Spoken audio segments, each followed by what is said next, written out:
Hello and welcome to Tarot Sherpa. I'm Christine and today I will be your guide through the Visconti Tarot deck. The Visconti Tarot deck was created in 2022 by Lo Scarabeo. They commissioned an artist to recreate a deck that dates back to the 1450s in Italy. In the box you get 78 cards and a little white guidebook. The guidebook is printed in several languages. You get English, French, Spanish, Portuguese, German, and Italian. Each of the languages gets about a dozen pages in the little guidebook. I have not seen any particular guidebooks for the Visconti Tarot, but a few really good general guidebooks are written by Katz and Tali Goodwin, and these are really great quick start guides, and I'll include information about them in the description box below. So the deck is 78 cards, and this particular deck came with a couple of extra little cards in the front. One was a title card and an advertisement card. And the reason for this is that a print run for tarot cards is 80 cards. Well, the deck is 78 cards, and so the publisher has an option of including a couple of extra cards at the beginning. It could be either blank cards or it could be advertisements, as this was.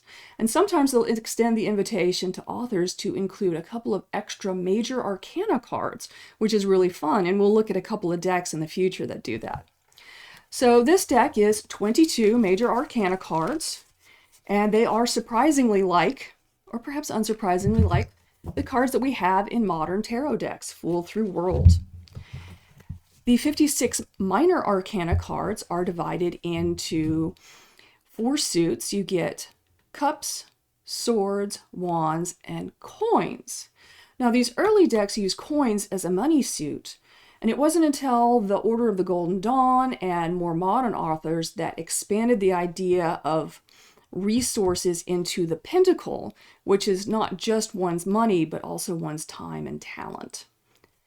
So I kind of like the modern version a little bit, but the early versions use coins. The other portion of this is that it's what you call a pip deck, in that your numbered cards, your pip cards, are 1, 2, 3, and not particularly illustrated in any kind of interpretive sense. The reason why modern decks are in more of an interpretive art form is because those early founders of the Golden Dawn and the other secret societies that were creating tarot decks were oath-bound not to reveal the secrets of the society. However, they could illustrate the decks to expose some of those secrets without actually having to say any of the words and break any of their oaths. So that is the main driver behind the illustrations on a tarot deck. So, with all of that, let's look at the cards.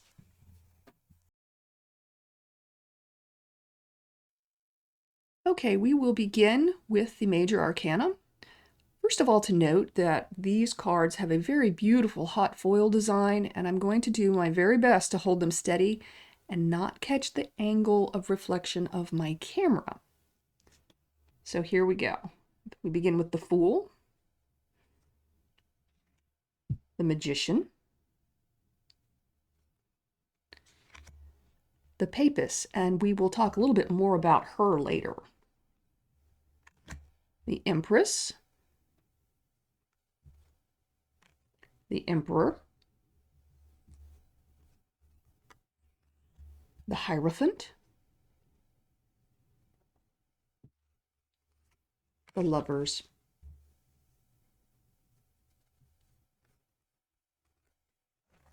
the Chariot, Justice, and you'll notice that in many of these earlier decks, Justice and Strength are reversed in position, so Justice comes in as card 8 in this deck. The Hermit,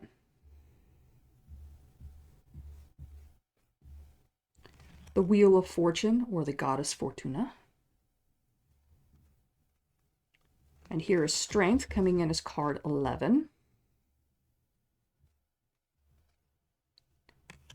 The Hanged Man, Death, Temperance, the Devil. We'll talk a little bit more about this card in a few minutes. The Tower, also another topic for a few minutes from now. The Star. The Moon.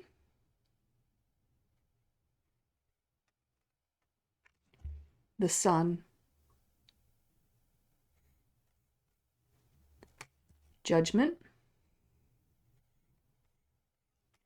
And the World. So you notice that these cards are very similar to a modern tarot deck. Modern tarot has not strayed very far from this original pattern. So now we'll go on to the minor arcana. Minor arcana are arranged in 4 suits. This is the suit of Wands. And you will notice that other than being illustrated as wands, they are not illustrated as any kind of divination. And you have to think that these were originally just intended to be playing cards. And you may wonder, my goodness, why do people attach such spiritual significance to something that started out as playing cards? There's many, many legends that have developed around tarot that try to link it to ancient Egypt, to the Romany gypsies. And really, the historical evidence all points to this being a card game that was popular in Italy around the mid-1400s. And it did spread across Europe, and cards were a popular pastime, and there are many different patterns of cards. But when you consider playing cards, there's always an element of chance. Now we're going to pause here and look at the beautiful illustrations for the court cards. Here we have the Page of Wands, the Knight of Wands,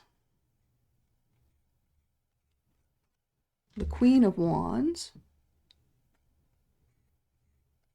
and the King of Wands. All right, next we're going to move on to cups. So when we're talking about playing cards, we're talking about a game of Tarocchi, which was a game that was, as I said before, played with partners. So there's a little bit of planning, there's a little bit of strategy, but there's a whole lot of chance. And whenever you add in the divine hand of chance, you begin to approach something that gets you into the realm of the unknown, into the realm of divination. So these cards were reproduced by a Bulgarian artist by the name of Atanas Alexander Atanasov. Oh my gosh, what a beautiful name. And he had the opportunity, he was commissioned by Lo Scarabeo, and had the opportunity to go to the archives where the remainders of these cards are held. There's one deck of cards that is divided into 3 collections right now, one of which is at the Pierpont Morgan Library in New York. And we'll pause here for a moment with the Page of Cups, the Knight of Cups, the Queen of Cups, and the King of Cups. We'll move on to swords. So part of the collection's in New York. Another piece of the collection is in the Accademia Carrera in Italy. And another piece is with the Colleoni family in Italy, all in Bergamo, Italy. And so Atanasov had the opportunity to go study these cards, but there were a few cards missing. The Devil, the Tower, the 3 of Swords, and the Knight of Pentacles are missing from the collection. But if you consider that 74 out of 78 cards have survived from this one original deck, commissioned in 1450, that is really amazing. I mean, as a historian, I find that just to be marvelous, to have access to something that old and have it so complete. So here we are with swords with the Page of Swords, the Knight of Swords,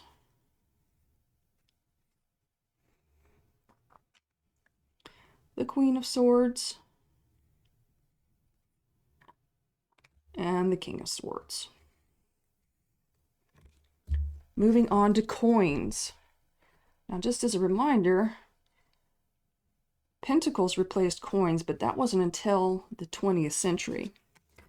And usually in old decks, they would put the artist or publisher's name on the two of coins. Here it says a bon doigt, I think. It's a little hard to tell, which would mean in French, a good turn.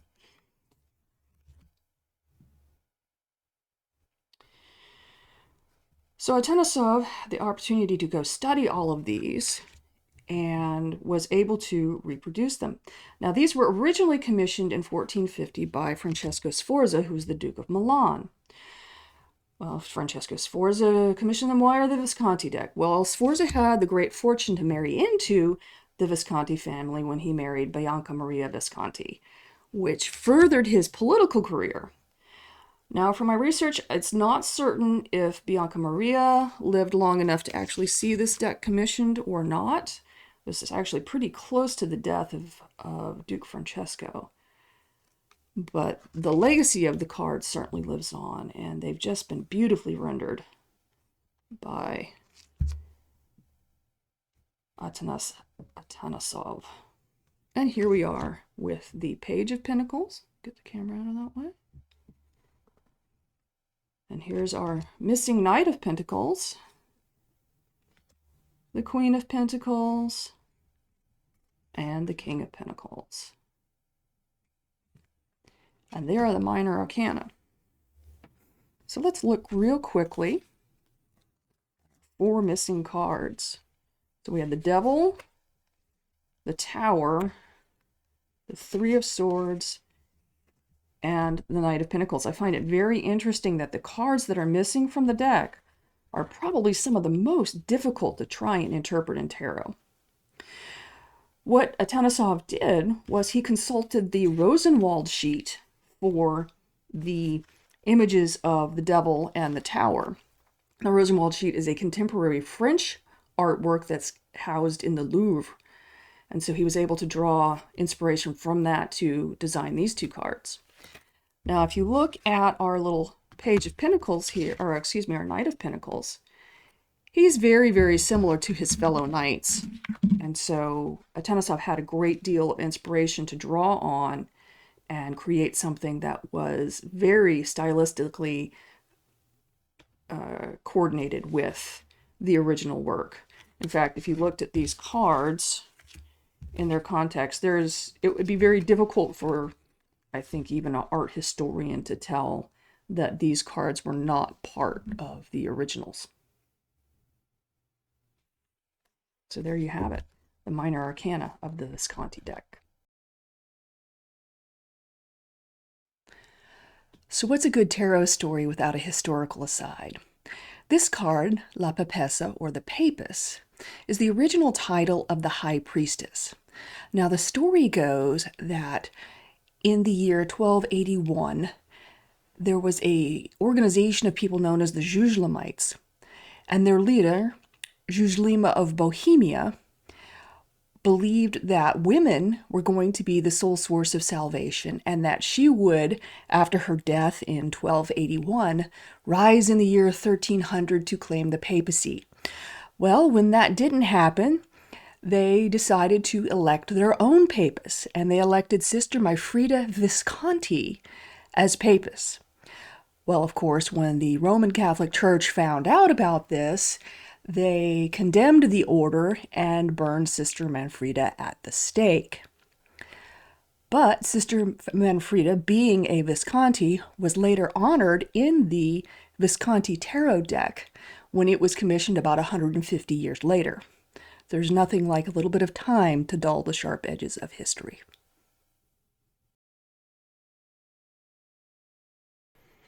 So now the roses and thorns of using the Visconti Tarot deck. This deck is comprehensive. It's good for any kind of reading. So if you're working with divination or you're working on self-improvement, you can do any kind of reading, love, money, business, with this deck. No problem. The only limitation of the deck is that it's a pip deck, and so it requires a lot of memorization to learn all of the meanings of the pip cards. And that's where some of these nifty little quick start guides come in very handy. They can get you going with any kind of deck. I like to use the Waite-Smith system that I've already memorized, and I just transcribe that on to the meanings of these cards. It is an absolutely beautiful deck, and because of its beauty and its history, it's one that I really enjoy having in my collection. So if you liked this video and it was helpful to you, please like. And if you enjoy videos on tarot, tarot history, and tarot reviews, please subscribe to my channel and be sure to catch what's coming up next. After this video, I'm going to do a reading with this tarot card deck, and so I hope you will join me for that. Thank you for watching. Bye for now.